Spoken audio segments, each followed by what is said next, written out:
అమ్మవారిని చూడండి ఎంత అందంగా ఉన్నారో అని మురిసిపోతూ ఉంటాం కదా. నిజానికి అమ్మవారు ఎప్పుడూ మనల్ని కాపాడుతూ చల్లగా చూస్తూనే ఉంటారు.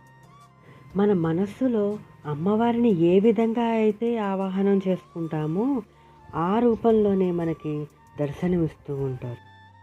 సంతోషంలో అమ్మవారిని తలుచుకుంటే మనల్ని చల్లగా చూస్తూ నవ్వుతూ కనిపిస్తారు. దుఃఖంలో అమ్మవారిని తలుచుకుంటే కష్టాలను కడతీర్చే మాతగా మనకి కనిపిస్తారు. బాధలో ఉన్నప్పుడు అమ్మవారిని తలుచుకుంటే నేనున్నా నీకు అని అభయాన్నిస్తూ కనిపిస్తారు.